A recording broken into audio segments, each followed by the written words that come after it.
Imagine waiting 2 weeks to know if you got a like or not, or a thumbs up.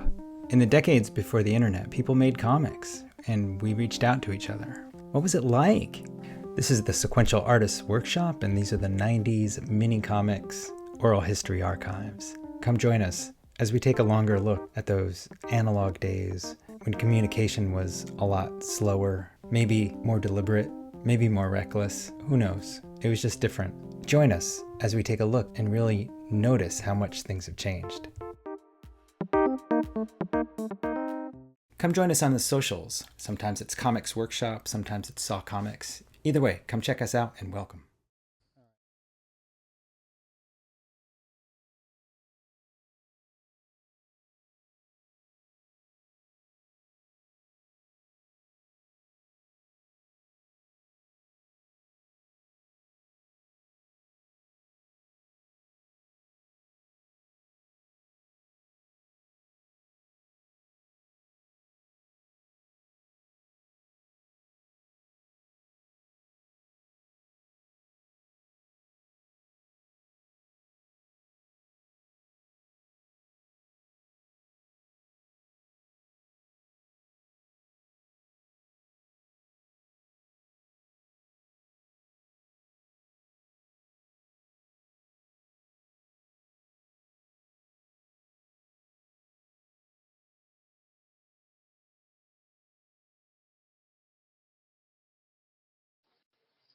Hi, my name is Larned Justin, and it's May 15th, 2024, and I'm located in St. Louis, Missouri, in a little town just outside of St. Louis called Burns Mill, Missouri.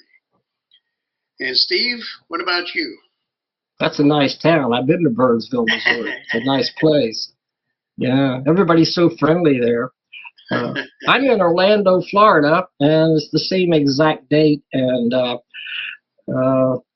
I've been here for a few decades. I was born and raised in North Carolina. One of the questions is how long have you worked from your location? Well, I've been here since the 70s, so the 80s and 90s are included in there. So I've been in the same place all the time. Yeah, go ahead. That's all. I was just saying I've been in the same place for quite a while. Yeah, I moved here in 1984. After 2 trips to Disney World, I came down here from Edenton, North Carolina, a little small town in the northeastern part of the state in North Carolina. That's where I started making comics. That's where I first learned about small press. And but I came down with my wife at the time. We visited 2 years in a row at Disney World, and I thought, this place is great. You know, I want to live here. And so I moved here, and pretty much I've been here ever since. And I want to know, how would you describe your early comics work? And mine has pretty much always been humor, I think. That's what I've usually done. Well, attempted humor. But anyway, that's what I've done. I think you've done a little different kind of comics. Well, I mean, I started out, shoot, now you're making me wish I had prepped a little better. But I started out doing comics in just pencil on and composition books with lined paper.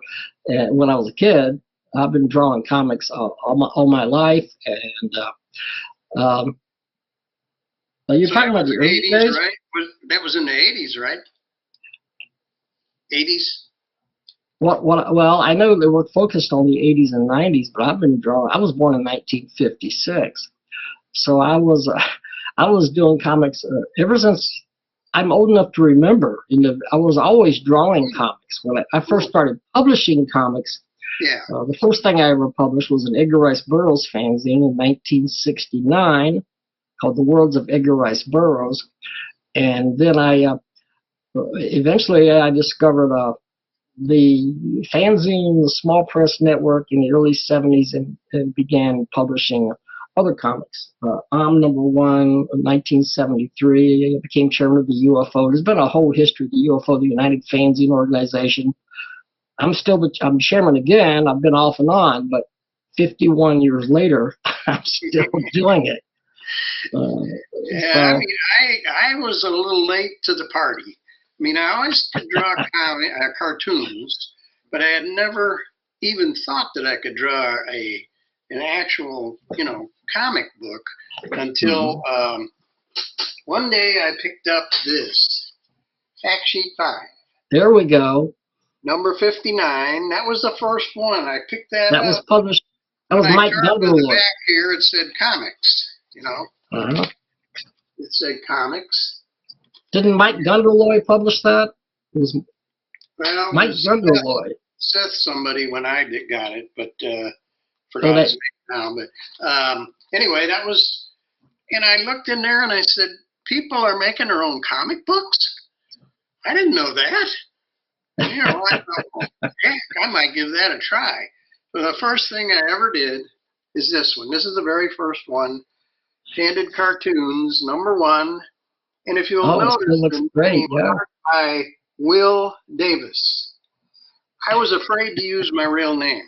I didn't know what I was getting into, what would come into my house. So I got a P.O. box, and I used Will Davis, which was Will Elder and Jack Davis, the Mad Magazine.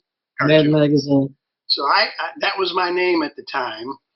I did not know enough about what I was doing to even leave a border in the middle. I mean, everything was just squished over to the side. Half the printing wasn't there. Is this a reprint? Huh? Is this a reprint, or is this the original zine? This is the original print. This is the original comic. All right. Well, it looks pretty good. Well, that was my original one. I didn't even know how to print on the back, so I glued the pages together, front and back. I had no idea what I was doing. That's great. At all. So that was my first one, and then I did, after that, I had issue number 2. I did. Was a little bit better. I got a little better at it, I was making printed on both sides? Sin City here. Pardon me? Did you print on both sides for this one? This time I got it printed on both sides, but I still had a little problem with my edges. You see that? It ran all the way over to the edge of the page. Didn't leave a border. You learn as you go. Yeah. Yeah. So I still had a few problems. Then I did number 3, which was this one. Got a little better. Announced my real name when I got to this one. I decided I didn't need to hide from anybody. So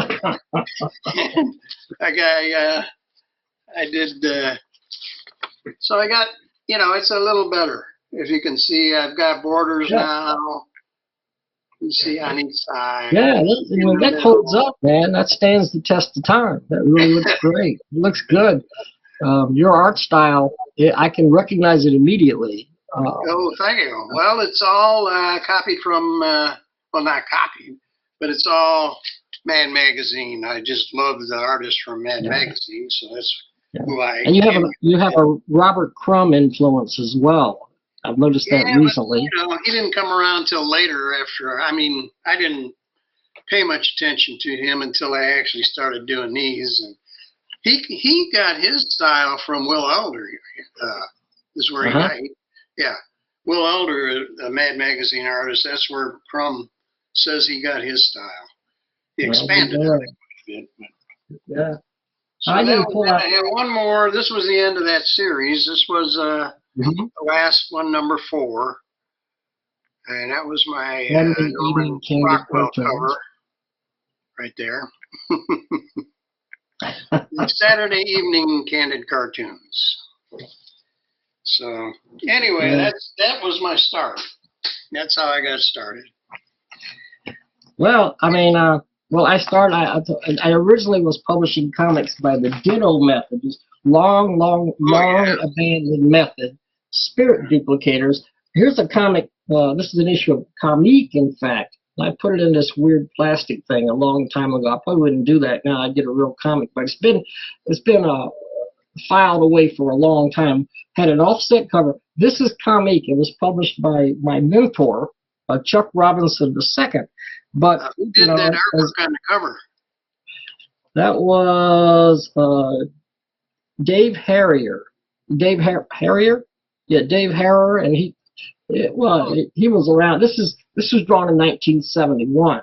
Wow. So he did a lot of great stuff back then. He worked for Chuck Robinson primarily for a comic, and but he did work for a few other people, and he was a great talent.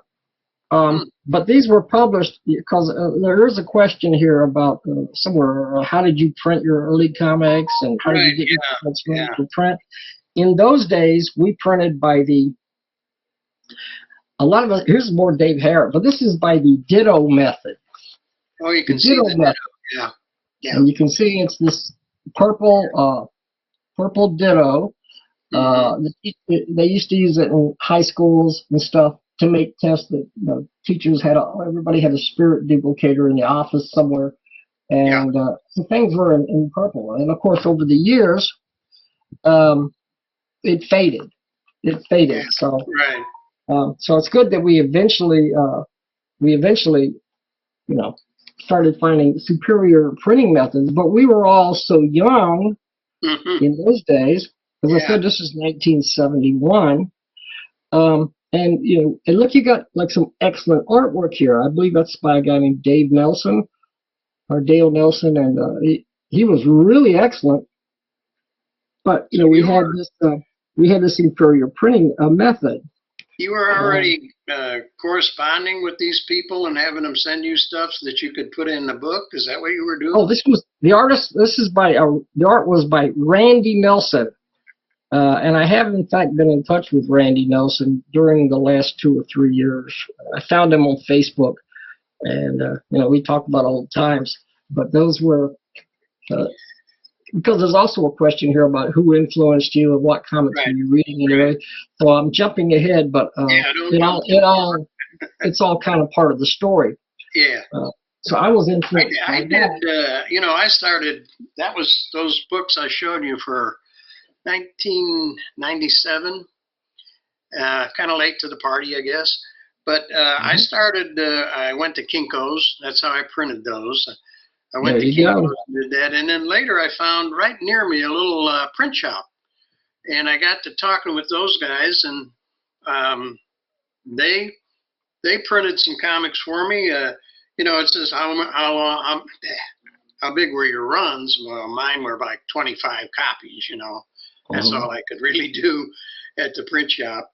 But those guys were real good. They would, I just give them the pages and they'd put them in the right order and run them off for me. So that's nice. And I noticed, I haven't seen them for a long time, but they are still in business to this day. Those guys. The printers. Those printers. You haven't used them in a long time. I mean, I was just at Kinko's and I printed out the issue number 250 of Tetragrammaton Fragments on their copy machine, covered by our great dear departed friend Larry Blake, colored by Larry Johnson. But yes, I'm still using Kinko's, although in Orlando it's pretty expensive. Yeah, nowadays, you get this kind of copy. It works. It's a whole lot better than the ditto method. There's some artwork by Joe Eli Corrales, our friend. I see the other question here. We kind of got ahead of ourselves a little bit. Tell us when you first saw evidence of people making their own comics. And that goes back to fact sheet 5. This was issue number 62, and it got Tim Corrigan marked. So in this issue is where I first saw Tim Corrigan. I hope everybody knows who Tim Corrigan was, but he did the Small Press Creative Explosion. Yeah, Small Press Comics Explosion, also called Small Press Creative Explosion. Yeah, right there, Small Press Creative Explosion. He took it to a limit. I saw that, and I said, wow, I'm going to send this guy my comics so he can review them. And I did that, and he reviewed it. He was nice to me. Tim didn't have any problem of if something stunk, he said so. But yeah, he gave me a nice review, so I was happy. Yeah, but looking at your early small press published, they didn't stink. They look great. They still hold up. I mean, you were already pretty darn good. Well, like I say, I'd been drawing cartoons a long time before I ever realized I could do a comic book. So that's the difference. You know, I could draw the cartoon, although I wasn't very good at placing word balloons and all that. Mm-hmm. But didn't take too long to get the hang of it. Yep. Okay. And you're still doing it. And you're probably doing it for the next 150 years. I would think so, yeah. Yeah. Tell us a story of getting a comic that surprised or inspired you. Well, one of them was Byron Black's Steppenwolf. Ooh, if you're familiar with that, I just don't have a copy of it right in front of me. But that was one of the early comics that I got that really impressed me. And so that was kind of a start for me. Was there somebody that really influenced you? I mentioned Chuck Robinson in comic. When I published my first, I published a couple of crude ditto zines, but the first thing that really mattered, and I've showed this in a lot of my recent videos. I'm not going to overindulge here, but I'm number 3. Well, I'm number 1. I'm sorry. Mm-hmm. Had a cover. This was in 1973. Was totally inspired by Chuck Robinson, his comic, and I borrowed half of his staff, in fact, for this issue, including people who are still around, like Steve Shipley. Chuck Robinson himself drew that cover, and Winston Leroy Jackson drew the back cover. Did you have any of your artwork in there? Oh, yeah, there's a bunch of my artwork in here. I was drawing a lot more back in those days. But like I've talked about this quite a bit recently, so I'm not gonna go too far in it. Where I go, I can see my artwork. I mean, this was my artwork. Featuring a character called Manton. It was very nice. Chuck Robinson II. Now this was ditto, and we used spirit duplicated. You're holding that in front of your mic. Okay, can you see it now? Yeah. Okay, let me back this mic up a little bit. You can see these shading techniques. Let me see what we got. Yeah, all through here, the shading techniques. What is it? That was, it wasn't Zipatone. They were shading plates. Everything was drawn on a Ditto Master, similar to Mimeograph, but different. And you would put the plates underneath, and you would take like a soft point pencil, a very soft point, and you would just do like that and shade over, and the dot images would pop up. Really? And Chuck Robinson used that a lot back in those days. So yeah, and so that's who influenced me. We even had colored Ditto Masters. Hard to see now because it's so faded, but yeah, can't tell, but yeah. Okay. But you see the raised dot Zipatone like patterns. So yeah, we're going back further because we're talking about the 80s and 90s. This is the 70s. So some of us old geezers were around back in those days, by George. And the other questions here, we kind of covered. Asked if we ever, had an issue of Fact Sheet 5. I already went through that. We did that. I used to get those all the time. I guess I was on a permanent mailing list. I had a stack of Fact Sheet 5s like that big. But I think it was Gunderloy published it, but then somebody else took it over, which you noticed. I think it was Seth Friedman. When my copies, Seth Friedman. It's been quite a while. But a lot of my stuff was reviewed in there. And so he was doing similar to what Tim Corrigan was doing. Tim Corrigan just had his own method of doing it. And Tim really pulled out stops.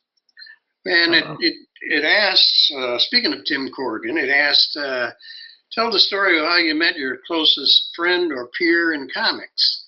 Well, I didn't know you back in '97, so it wasn't you, but it was Tim Corrigan.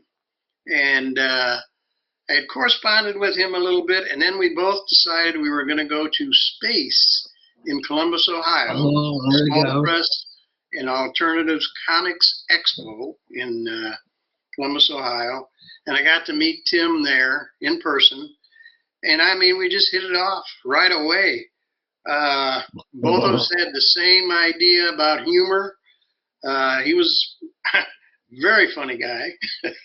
And we just hit it off. And we went to space together a couple years in a row, I remember. But it was very hard for him. He lived way around Buffalo, New York. And if the weather was the least bit bad, it was always bad.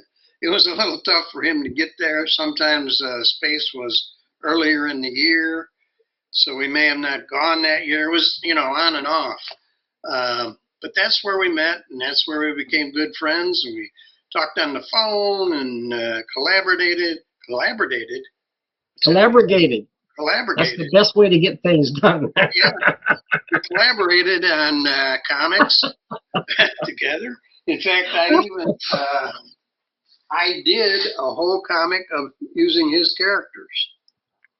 These are Tim Corrigan's characters drawn by me. You drew that? No, me. I drew it, yeah. That's what I'm saying. You drew this as a Mighty Guy strip? Yeah, I drew this. It looks like Tim's work. I know, I copied him pretty good. Great job. We both worked on the story together, and this is what we came up with. Wow, that's great. Yeah, I looked at a lot of his comics and did some of the same things he did with his, and tried to make it as much look like his as much as I could. Wow, I've never seen that. I've seen a lot of stuff by Tim Corrigan. I've never seen this, and I could swear, right away it looked like Tim's style. You did a fantastic job. Wow, emulating that style. Yeah, I had a lot of fun doing that, Tim and I together. You can see it says created by Tim Corrigan. And, it says plot, finished art, and inks, Larned Justin, scripts, and letters, Tim Corrigan. He did the lettering because I'm terrible. But that's classic. That is absolutely classic. You should reprint that. That's nice. So that was a lot of fun. A lot of fun. Holy cow! So did you meet anybody in person that you kind of became friends with? I think that's what they're asking here. I told you about comic Chuck Robinson. Chuck Robinson II. I met him in high school.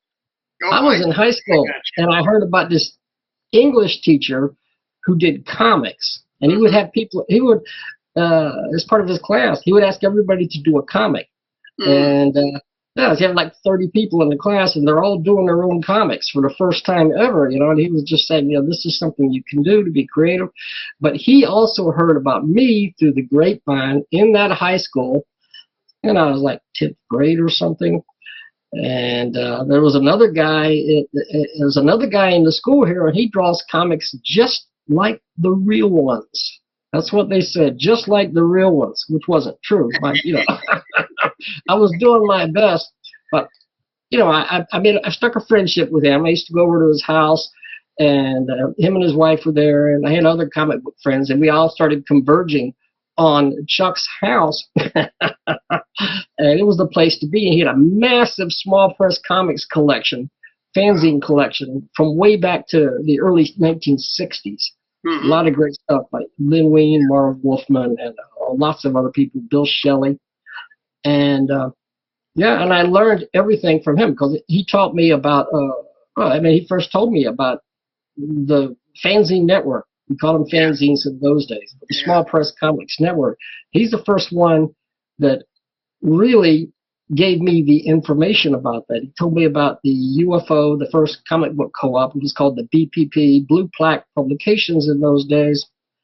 And but that's not, that, I had heard about fanzines previously through an issue of a magazine that was published by a comic book guy, but it was on the newsstand. It was Larry Ivy, and he did Larry Ivy's Monsters and Heroes, which was a book that had comics that Larry drew, and it also had he talked about movies, King Kong, the Frankenstein series of movies from Universal days, and that kind of stuff.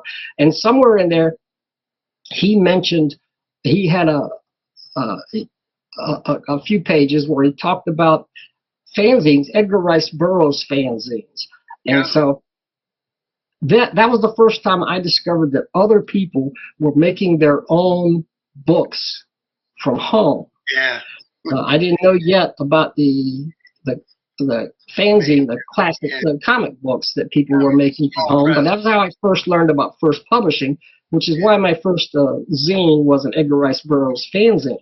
Once I met Chuck, everything changed, and I had already been drawing my own comics, but he told me about the network. He introduced me to the Small Press Network, and I began ordering from other people. You know, you can somebody will send you a 60-page small press comic for like 25 cents.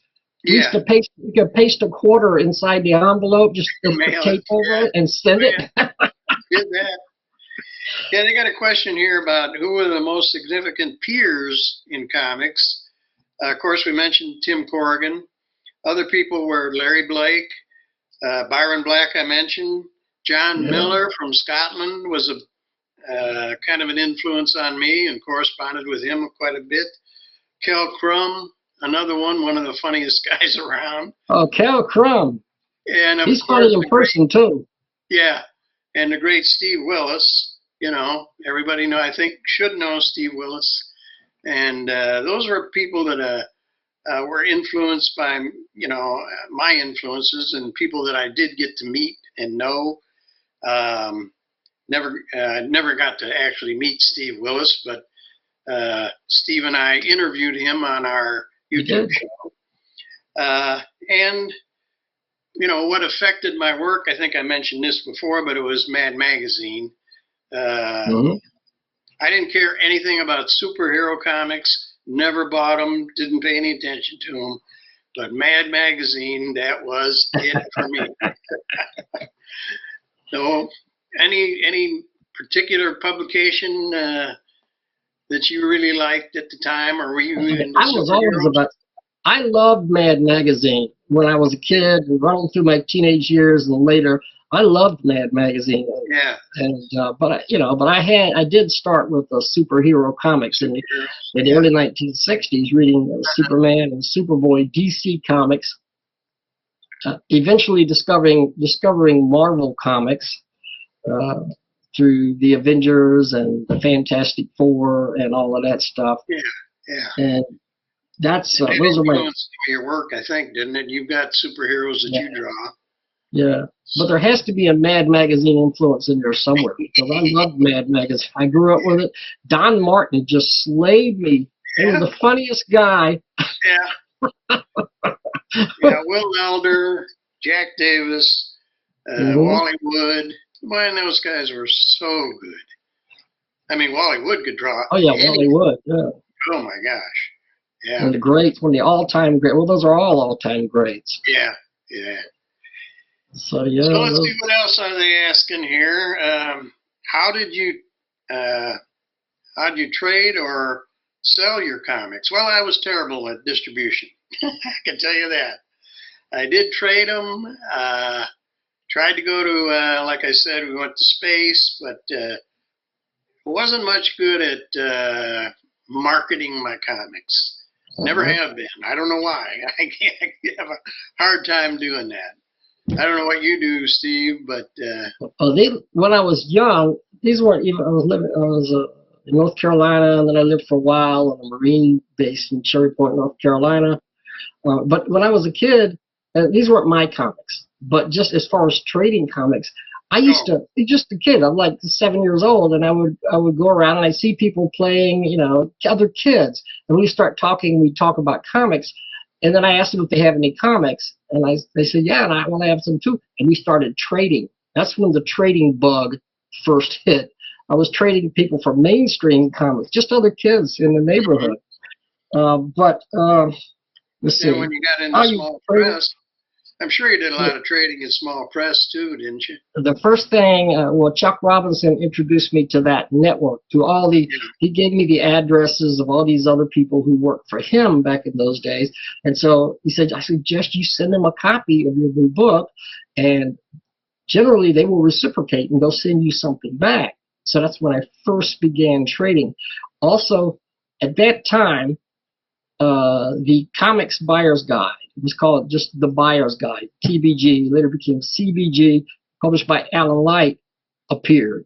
And that was before Corrigan, that was before Fact Sheet 5, but the Comics Buyer's Guide, the Buyer's Guide, it not only it had information and ads from people selling comics, if you're selling your entire comic collection, but it also began featuring advertisements. And I remember I set an ad in for number 1, and I think it cost me $5, and you got like a half-page ad, and it was in an early issue of the Buyer's Guide. So all of a sudden, I got all these orders. Yeah. You know, everybody's sending me a quarter, and yeah, I never did that. And I'm like, wow, this is pretty cool. You know, I can make enough money to go buy a bag of potato chips now. You know. Yeah. Yeah, I never mastered the distribution of small press comics. I just had struggled with that ever since I've been doing them. Doesn't stop me from making comics. I mean, that's one reason when I joined the UFO, called the BPP back in those days, but it originally began by Carl Gafford, who went on to work for DC Comics as a colorist, and but Carl originally began the group as a way to just exchange fanzines with each other, exchange comics and small press zines. And, you know, if you were a member of the group, you would send everybody in the group a copy of your book, and they would send you one back. So all of a sudden, you got handfuls of comics, small press comics, and it was a lot of fun. I mean, of course, that still goes on to this day. I'm not here to hype the UFO. I'm just saying it's still around, and we're still doing it. We still love exchanging comics with each other. Nobody's making any money, but we're having a blast. And we're seeing a lot of creative people do creative work. Yeah. Well, now let's see. What else are they asking us here? Kind of to wrap things up, they have a few questions. What do you miss about those days? And I have to say, you know, having a P.O. box and the anticipation of going over to the P.O. box and finding out what's in there, that was always exciting for me. In those days, you know, we were sending stuff through the mail to each other, and right. There was no internet. There was no internet, and if you wanted to contribute to somebody else's book, you would send your artwork, the actual artwork, and you would send it to them, and it would take a couple of weeks before they would receive it, and then you get a letter back like 2 weeks later, and everything went at a snail's pace. I mean, we thought it was just fine, you know, but now, looking back, the speed of the internet and how we can get things done now is just incredible. It's nothing we ever imagined. They're saying, tell us one more memory, smother us with anecdotes. Well, the only other memory I have, I took a turn at producing the White Buffalo Gazette. Yay, that was a good one too.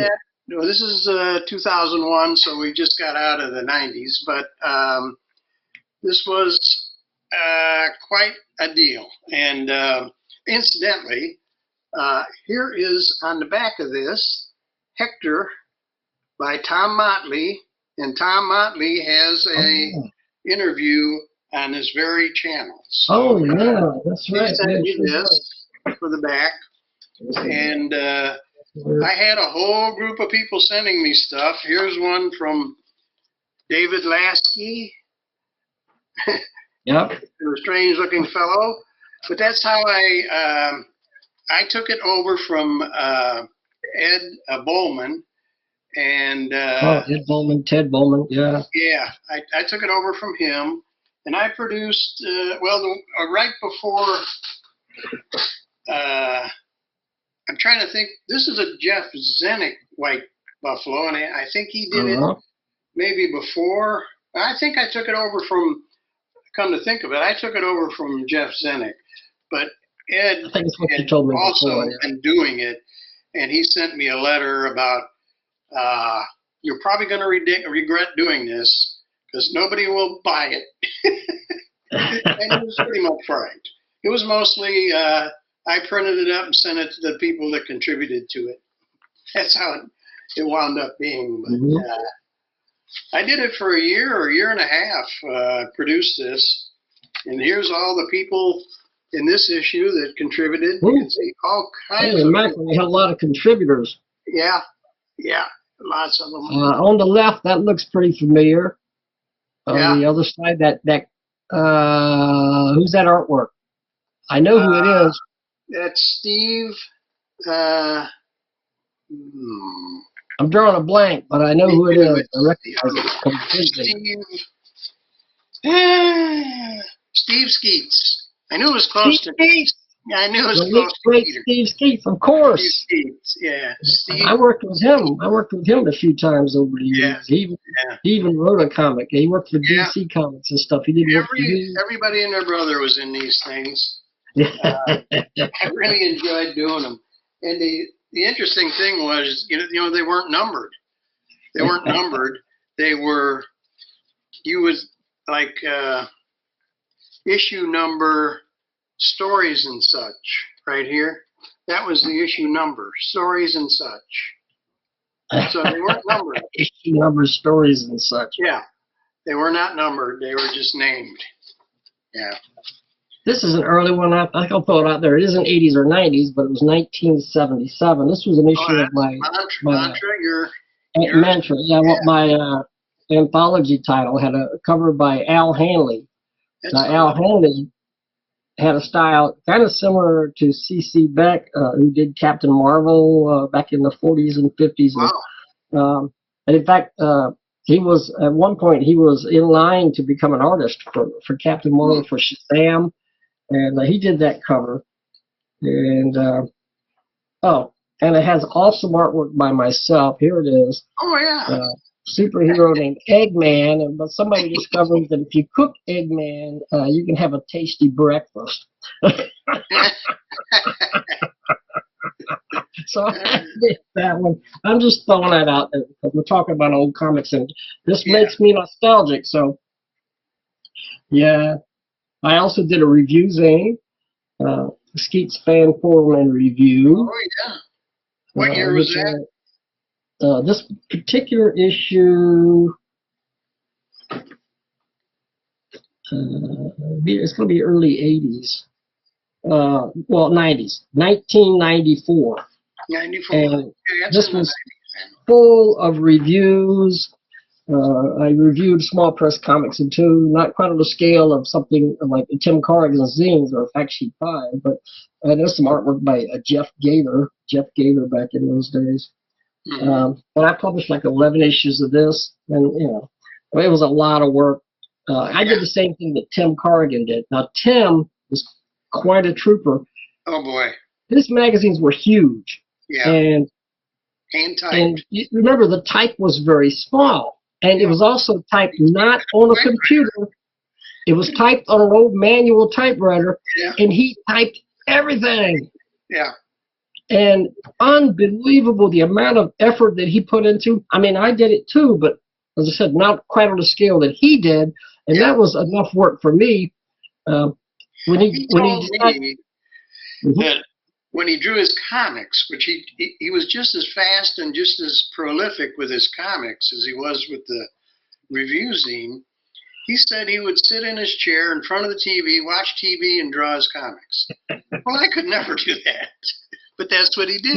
His comics were perfect and lettered perfect. He was an amazing guy. He really was. We really missed that guy. What a brilliant.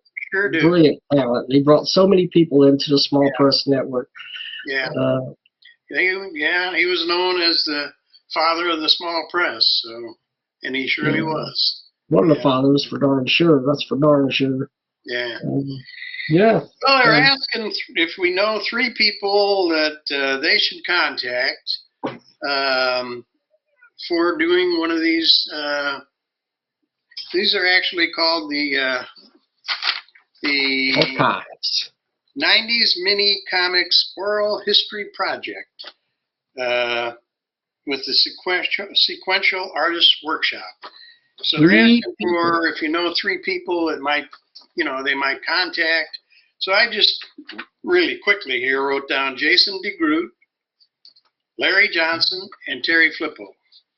So those That's would be 3 that I would say 3 terrific, wonderful they creators. should contact. Do you have anybody you can think of real quick? That was the top 3 that came to mind to me. Kel Crum would be another one, come to think of it. 3 people we should contact. Rob Imes in the UFO. Yeah. He has an extensive history of small press Right, comics. yes. And he's rather younger, like 15 years younger than me, but he has a great knowledge of small press. So he would be one as well. I don't know. There's a lot of people out there. Oh, yeah, there's all kinds of them. They just asked for a couple names, and I thought I would list those. Well, Larry I think Justin we is a have good done it. I choice. think we covered everything we were supposed to in the interview. I hope so. And I think we will say goodbye, and we will maybe see you next time somewhere, somehow. Sounds like a good deal. Hope you guys enjoyed this. We had fun. Yeah. Thanks for listening. This is the 80s, 90s pre-internet mini comics oral history archives. This is a project of the Sequential Artists Workshop, or SAW. You can find out more about this project or about the courses we offer, the programs we offer in comics and visual literacy and graphic novels at sawcomics.org. That's SAWCOMICS.org.